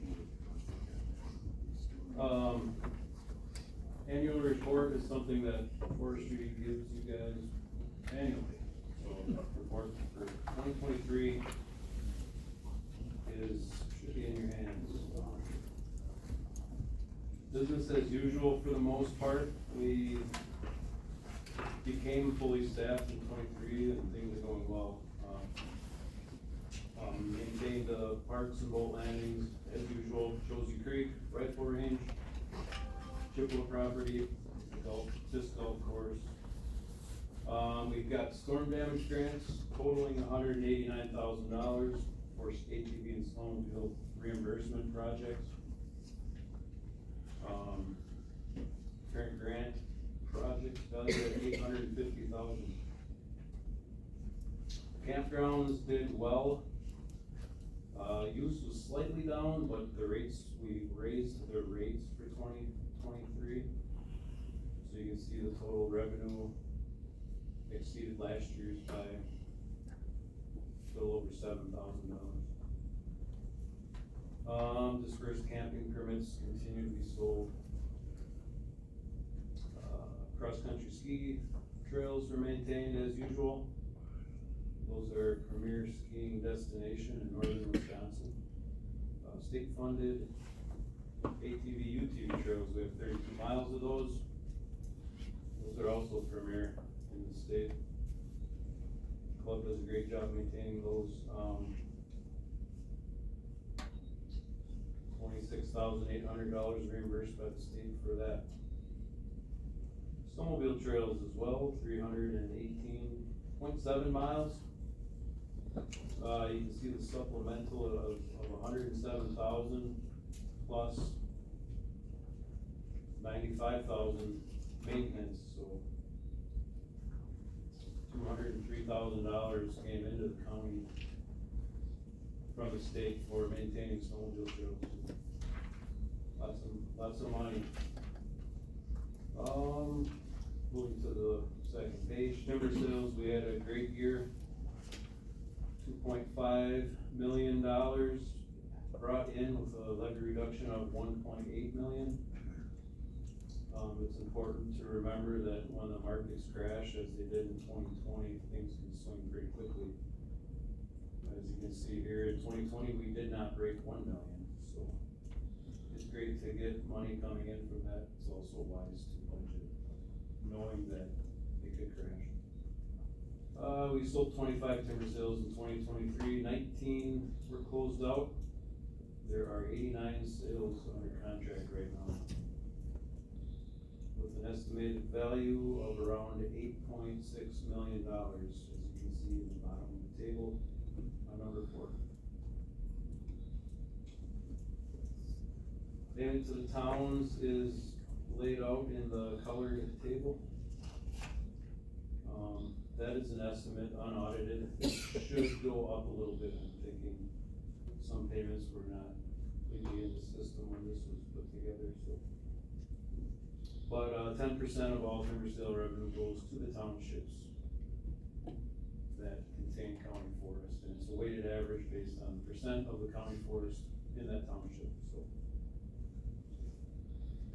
Land acquisition account is, again, that's gonna be higher than what you see in the form, but, that continues to grow slowly at 1% of timber sale revenue. And we're still playing with carbon credits. Quick update on that, we're still hoping to get carbon credit issuance in the next few weeks, actually, hopefully. But as you know, that keeps getting pushed. Every time we're supposed to get issued, it gets pushed. They should have counted before us, and they are not even getting any yet. That's correct. Bayfield County, they're the furthest along of the county forests in that program. Some of their credits have been sold, but not very many. I don't believe they've received money yet for those. Any questions? You mentioned the timber market, it's obviously not a crystal ball, but what's your immediate forecast? Does it look like it's gonna stay strong? Immediate forecast on the market, selling wood is very poor. Logs are still moving, hardwood pulp is still moving actually, but it's, I don't know, there's a lot more production capability in the logging industry than there is industry to use that pulp.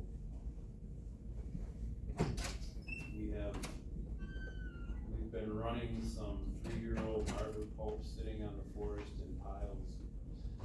Kind of year after year, there's always some old wood sitting there. It just takes that long for it to get all moved. We'll see. Hopefully that market stays strong for the next couple months to get us through the winter.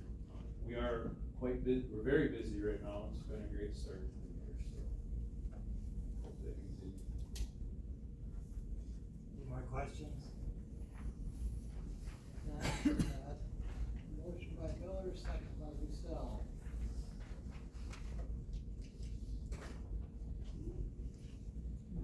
No vote now.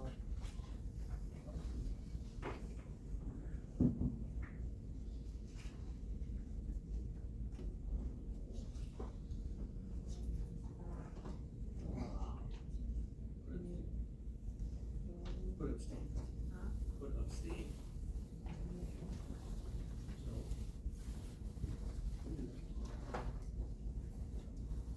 16 passed by majority. These guys do have a very good forestry department. The boys are doing well. Their boss is sketchy. Thank you.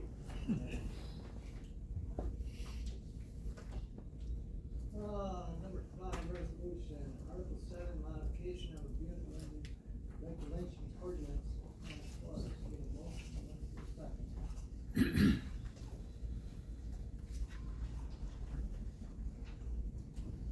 Motion by Terry Cassell, second by Phil Schneider. Any questions on that?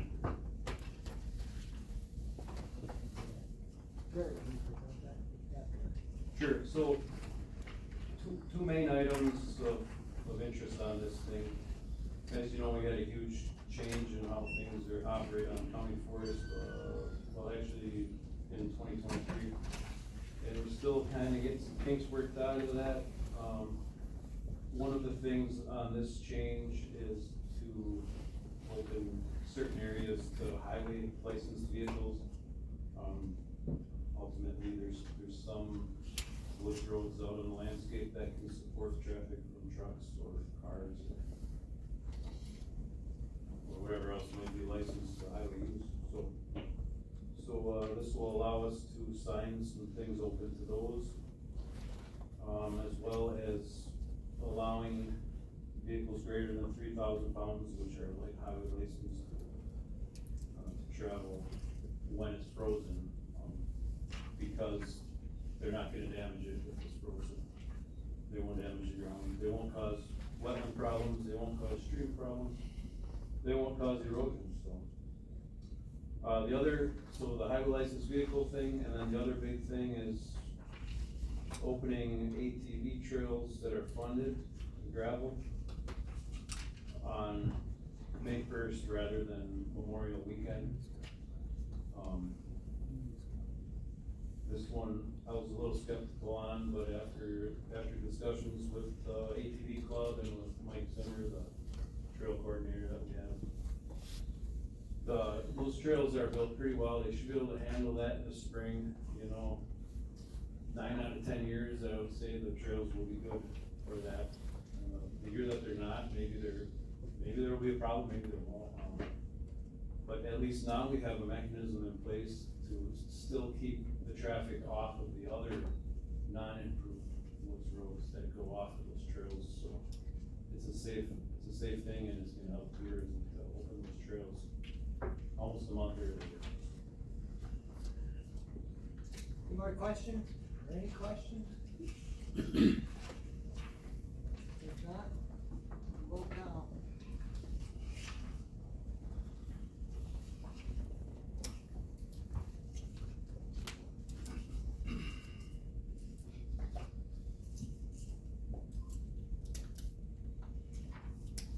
That's by majority vote. Thanks, guys. Enjoy the rest of your trip.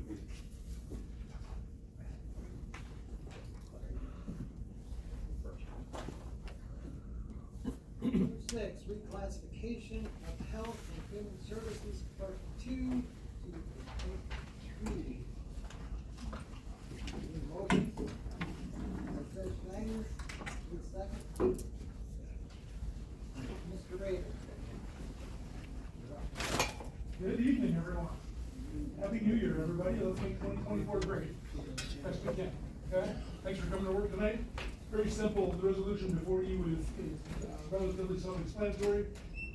This ask is that we reclass Jerry Leash, who was hired in our department as a Health and Human Services Clerk 2, grade 6, step 2 of the Carlson-Detman implementation, and reclass it to Health and Human Services Clerk 3, grade 8, step 2.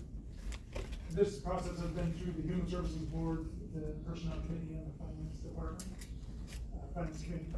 Rusk County Health and Human Services Clerks 1, 2, and 3 are classified by complexity of duties. Clerk 1s primarily answer the phone, greet the public as to our services, available services, provide general HHS program support, process mail, do receiving, etc. Clerks 2 and Clerks 3 provide specific trained expertise in a technical program area. We currently have 3 Clerk 3s and 1 Clerk 1 in our department. Those examples would be energy assistance, corporation council paperwork, senior services menu, nutrition guidelines, water lab collection and testing, etc. In this case specifically, I inadvertently approved and completed a recruitment hiring Jerry in December 2022 as a Clerk 2 instead of Clerk 3. At that time, we reorganized the duties of the position. However, the complexity of these duties continue to remain as a part of our county-operated WEAP program, which is our energy assistance program. It's a very complex program, and it historically has been a Clerk 3 responsibility. These responsibilities include program outreach throughout the 4 corners of our county, determining program eligibility by reviewing submitted applications and fact-checking them, determining fiscal allocations within program guidelines, working with vendors to allocate funds, provide 24/7 on-call fuel crisis triage. All WEAP allocated time to this clerk 3 position is funded through the WEAP allocations. The remainder of the clerk 3's time is allocated throughout the HHS departments. Health and Human Services individual program support by this clerk 3. We also added the Veteran Service Officer support. Jerry has gained accreditation to assist in processing veteran death benefits. Another specific accreditation. Time study reporting for grant allocations and any other duties as asked. So our ask tonight is to move this position as of 1/1/24 to a clerk 3. The specifics of that is the current clerk 2 positioning is step 2 as of 1/1/24. The clerk 3 step 1, which we went through the process. Our ask is the clerk 3 step 2, meaning that in December of 2022, when Jerry came on board, Carlson Dublin was implemented on March of 2023, which would have been clerk 3 step 1. As of 1/1/24, we would ask that this now be step 2 on that clerk 3 process. So that's my ask tonight. I messed up on that recruitment and had to own that all the way through this, so that's our ask. Mr. Phil Undershoots. Thank you, Mr. Chairman. Question that you did answer in finance, but when this person, when the Carlson wage study was done, this person got a raise because of the wage study, correct? Correct. They went to step 1, clerk 2. Okay. And I didn't bring this up in finance, I know I voted for it there, but as I was thinking about it more, I thought about it, and does this open up a can of worms where if we decide somebody's working harder than we thought they should down the road, and we didn't think of some stuff, that we're gonna have to start giving everybody raises if we feel that maybe we underplaced them to begin with? I don't, respectfully, I don't think so. Yeah. And the reason I say that is if the recruitment and the placement originally would have been as a clerk 3 as it should have been, we would have never had this issue. I'm not asking to change anybody. However, in our department, because I don't have a clerk 2 right now, there could be a circumstance that we could bring in a clerk 1 in the future and then ask for them to move to a clerk 2 because of their increase in responsibility and more of a trained program, a complexity of programs. And so that's why when we talk about clerks 1, 2, and 3, we don't necessarily like that because there is varying responsibilities there that are different in the job description. Couldn't that be the same thing of anybody that started in the last couple of years in a new job description? We could say, we really didn't think of all the stuff, and maybe we should have paid them started them in a different step, or change their job description, because there's a little bit more in there than what we put. I suppose anything is possible, and jobs do change, and probably more so in our department, is we add programs, we delete programs. That's why we tried to be as comprehensive as we could in our GDQ, and this was only because I inadvertently recruited for clerk 2 rather than a clerk 3 with a complex program. So, yes and no to your I'm comment. just afraid of That's a good question. opening up that can of worms, we go down that path. So department heads coming back to their committee, and then personnel and finance are gonna have to be the one that are gonna have to answer that, is that we have a process where we specifically go back on the GDQ because of the next resolution. We go back to the GDQ and review that GDQ to make sure that it is appropriate for the placement on that grid. I think that's the mechanism that has to happen, could be wrong, but I think that's where we would work on that. Is every time we recruit for a position, it's my responsibility as a department head to say, hey, here's the deal. It's an appropriate position, we need to keep that position, and then we have to review that job description and the GDQ to make sure it's appropriate. And I'm sorry I didn't ask that. No. Finance before, it was something that. There is a ripple effect with everything the department heads ask, and so usually that is asked along the way, and I appreciate that. Any more questions? If not, we can vote now. I'm gonna hold you to that, in the future, you have to ask all questions, by the way. 16 yes, passed by majority. Thank you very much, I appreciate that. Number 7. Classification of finance account to RCTC. Motion. Motion by Mr. Cater, second by Mr. Hauser. And that would be you again. Here we go. All right, ready? Okay, settle in. This one's even quicker, I think. So this is a circumstance, though, that I think Mr. Schutz just raised. This resolution outlines the creation of a new position specific to HHS finance. The ask is that Tanya Sweeney, who is a finance accountant 1 in HHS, grade 8, step 2, to a finance accountant 2, Rusk County Transit Commission, which was then sent out and graded as a grade 9, step 6, because of the complexity of adding the part-time Rusk County Transit finance duties. So this has again been through HHS board personnel and finance. Specifically, the backstory here is this resolution before you stems from an effort to provide fiscal support, assure timely and consistent reporting and accountability from the Rusk County Transit Commission. Accurate and timely financial reporting is obviously of the utmost importance. Rusk County, the city of Ladysmith, and the Wisconsin Department of Transportation fund this valuable county service. As a result, Tanya Sweeney, Finance Accountant 1 in HHS, accepted the assignment to provide fiscal services to the Rusk County Transit Commission. Previous financial staff left at RCTC, which various people in this room are on that board and committee.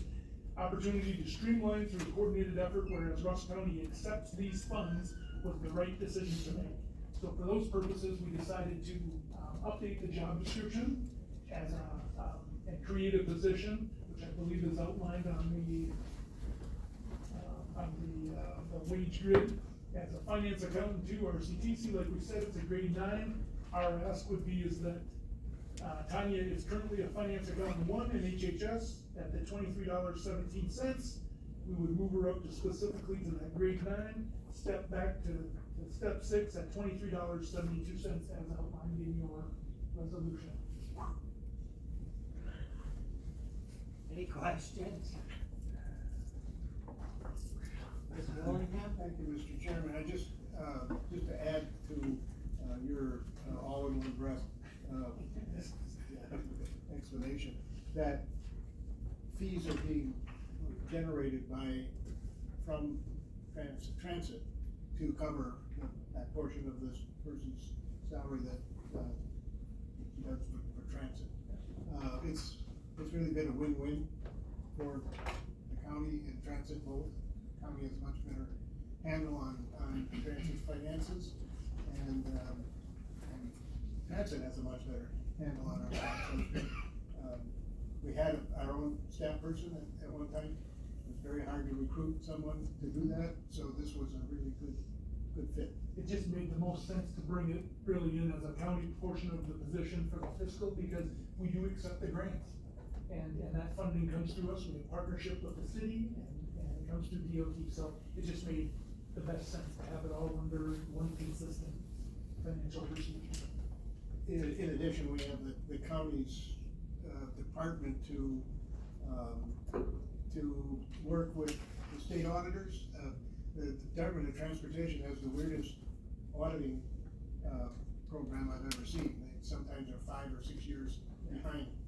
So if you started screwing up 6 years ago, yeah, you can pay for that for about 6 years. They didn't audit you until you found out. So it's been very beneficial to the transit program and to the county. Mr. Phil Undershoots? So you're saying the fees for doing the Rusk County Transit position is paying for this raise, so there's no fiscal impact to the county?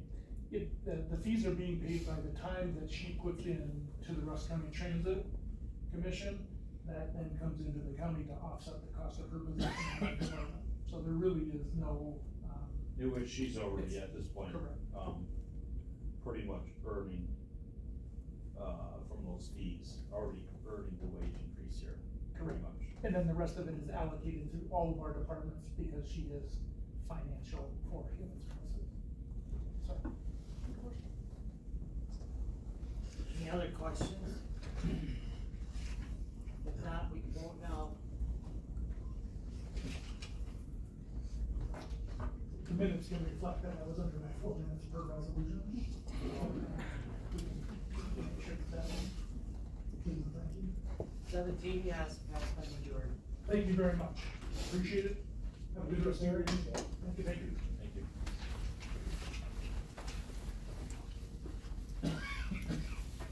Number 8, establishing the total annual compensation for county elected officials pursuant to Wisconsin Stat 59.22. For a motion.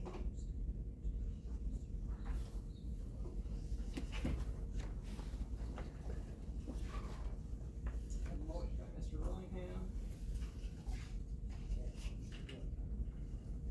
Second by Mr. Reagan.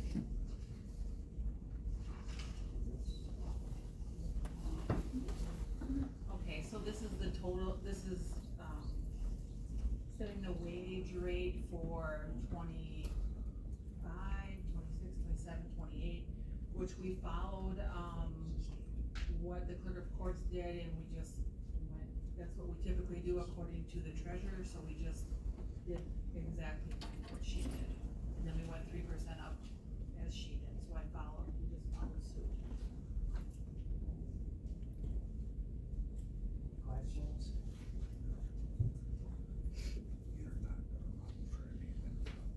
If not, we can vote on this now.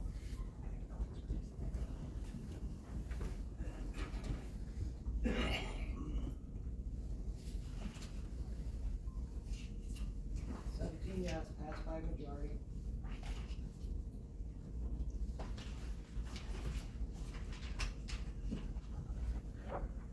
Number 9, designating American Red Cross Permanent Act funds to be used for Rusk County projects number 6. For a motion.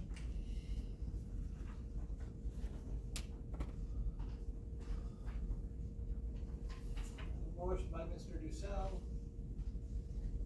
Second by Mr. Ludwig. Okay, Ruth should be on. Ruth Gonzalez. Are you there? Can you, Ruth, are you muted?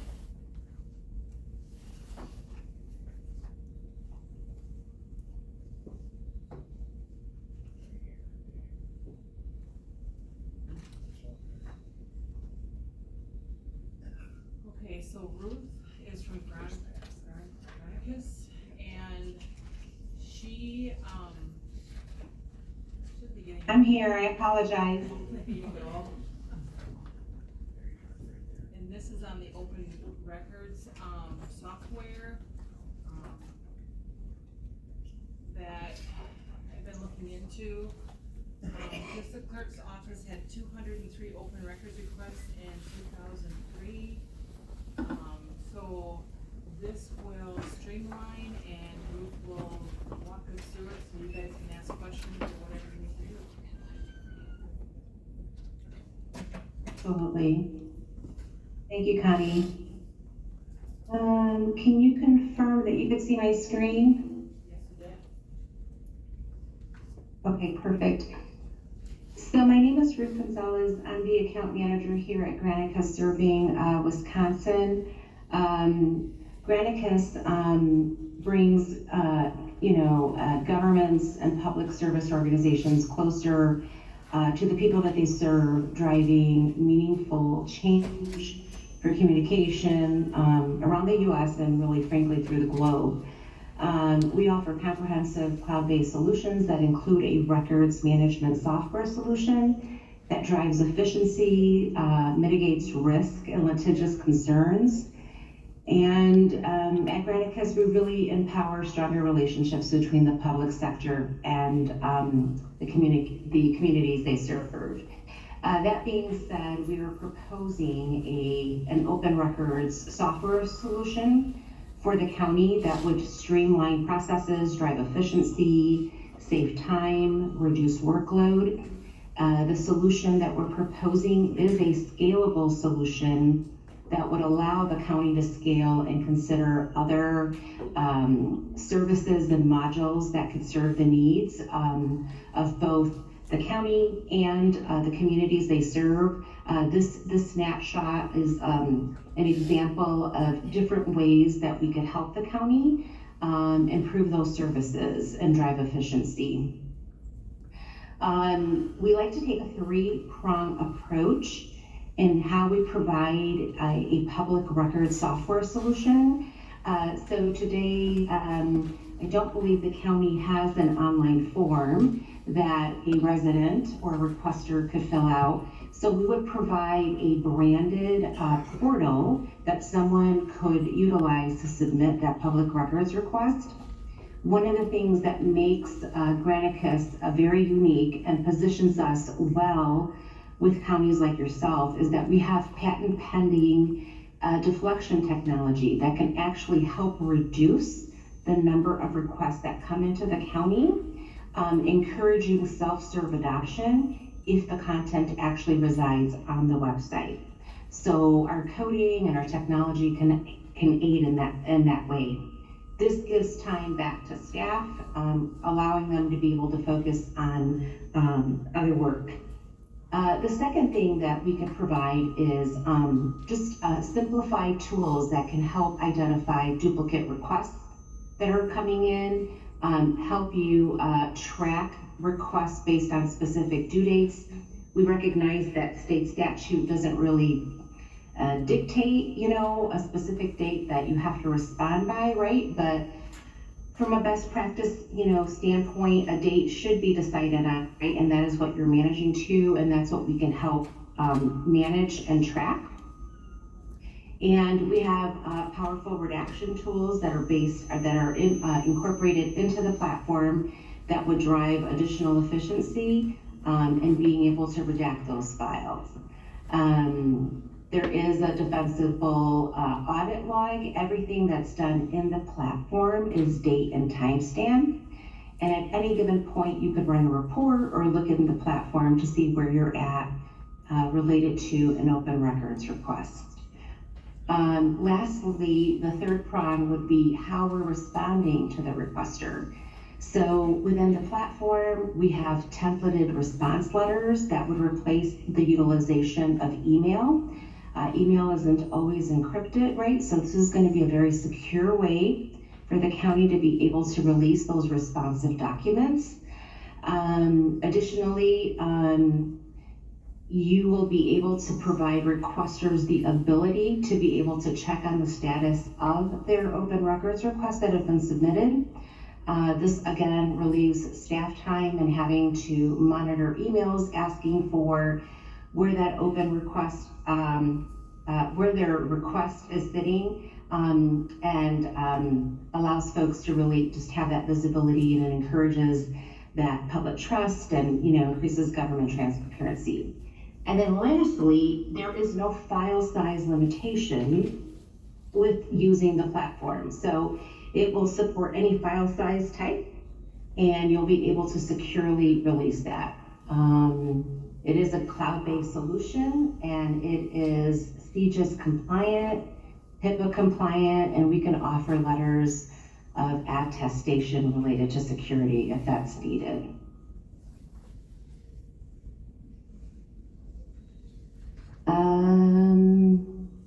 The next slide here really just speaks to how we would submit, an online request. Again, just reiterating that we can definitely support that, which will help reduce workload.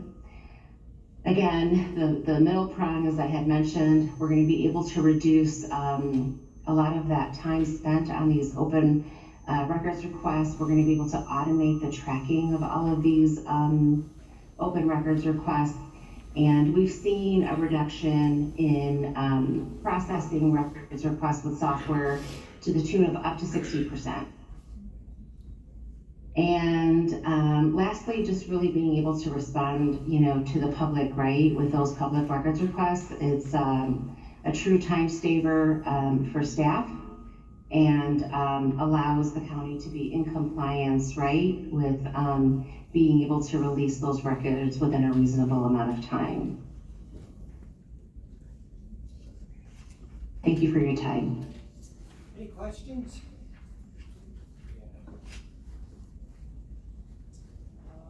Mr. Bill Undershoot. Thank you, Mr. Chairman.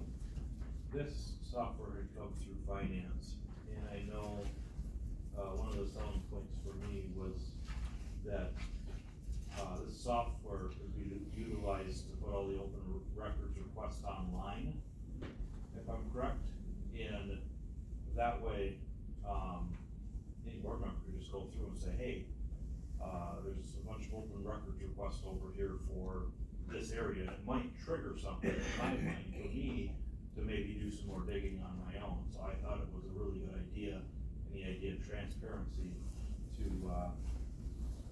have the software to be able to do that. As far as the form, we can't require a form. We can request they use a certain form, but we can't require a certain form, or we can't request it's an email or any type of format. It can be verbal. As far as that matter, it would be nice for documentation's sake, but we can't require a certain format. But I do think Right. I think it would be advantageous to be able to put all those online, because as a board member, I might go through and say, hey, why is this person requesting an open records request on this? And maybe it might be something that I go look into further then. Thank you. Mr. Raymond? Oh, yes, Mr. Chairman, I was just looking at this down the road, 2 and 3 year plan, but I was just making sure that, number one, the software will be supported with this organization here. And number two, there might be a certain amount of liability involved in an open records thing, gathering that information, things like that. We wanna make sure that information is protected too. They are, CJIS, HIPAA, and FISMA, Federal Security Management, so it's criminal justice, Ruth, right? That is correct. It is a highly secure platform. Okay. Thank you very much. Yep. Any more discussion or questions? If not, we can vote on it now.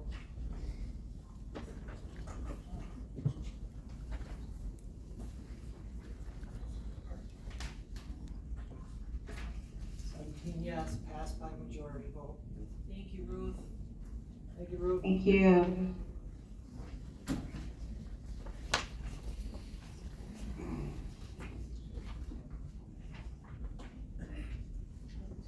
Designating local assistance and tribal assistance funds to be used in internal Rusk County Projects 1.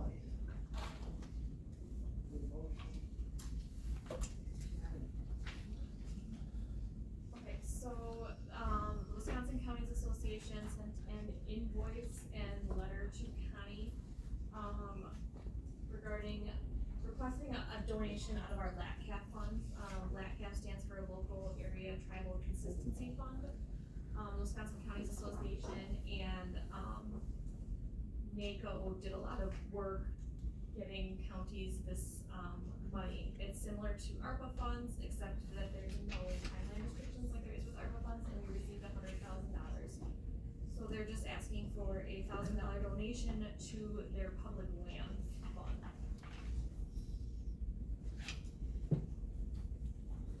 Any questions?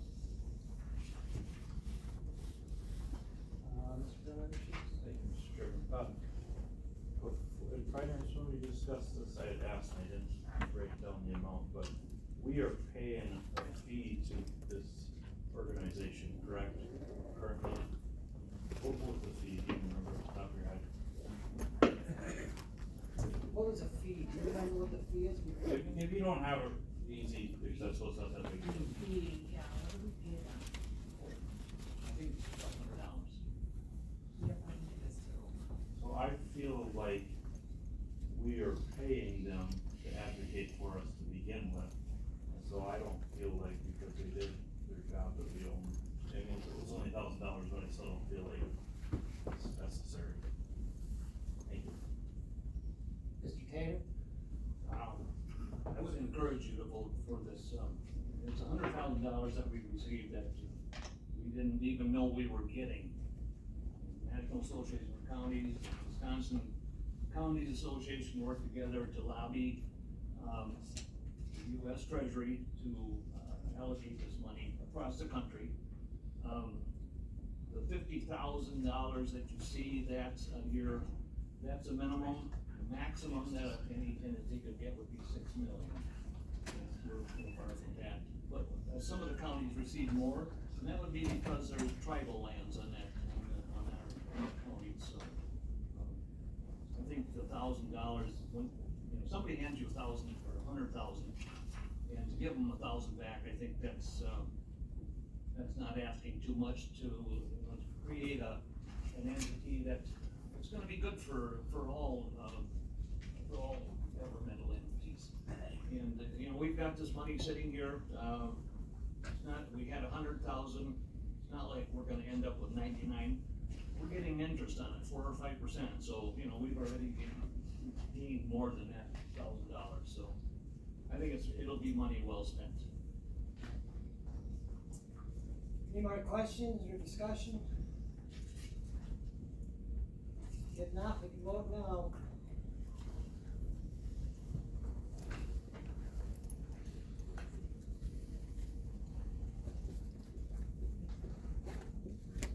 I go ahead, Dad.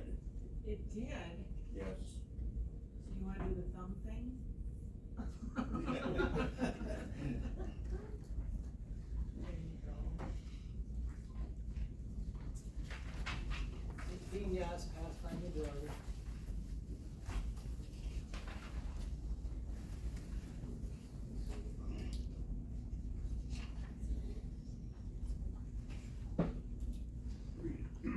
You entertain a motion to go into closed session pursuant to. First, that's what they're gonna make a motion on. Closed session.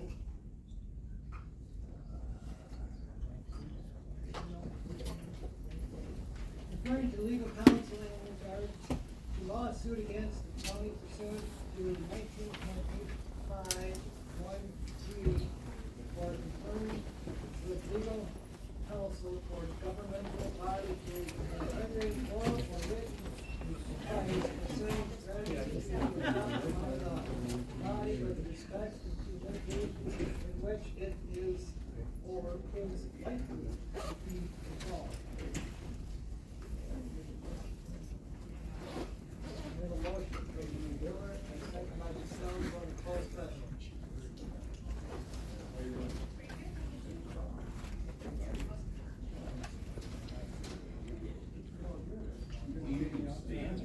For this one.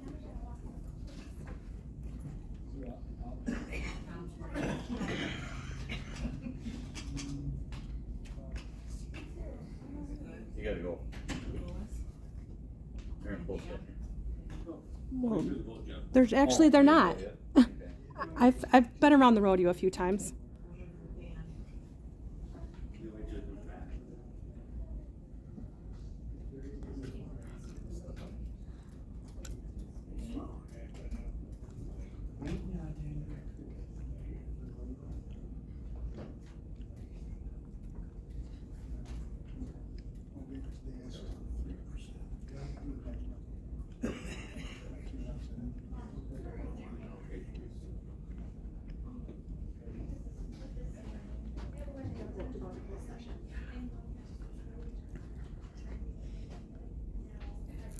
You guys are important, but I had to call the boss. It's your button. There you go. You're safe, you told her you're safe. You're in good hands. 17.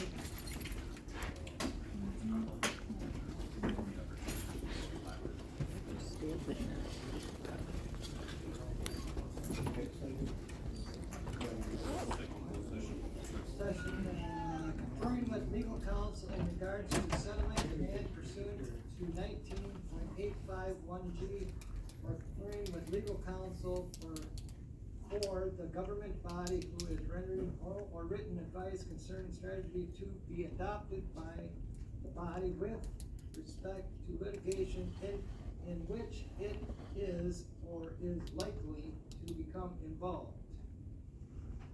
Need a motion to go into closed session. Motion by Gary Biller, second by Hauser.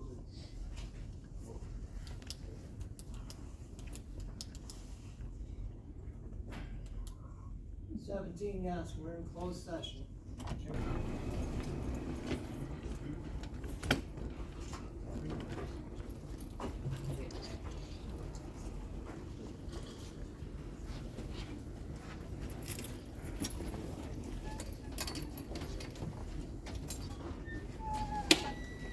Okay, any announcements? Yeah, February meeting is the 8th, everybody knows, because of government day, so that, they're trying to put that together right now. What's the date? February 27th. At 9? In the morning. Oh, I would hope so.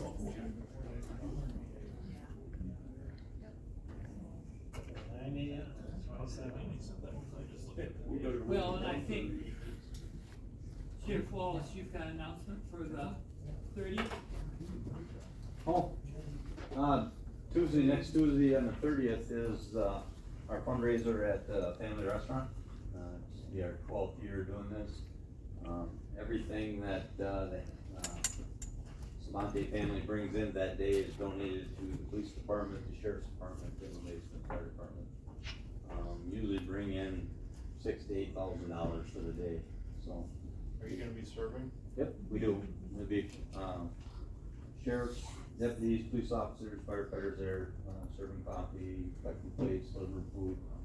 Things we've been doing for the last 12 years, so if you would certainly come and eat 1, 2, or 3 meals there and support it. You don't have to tip them either.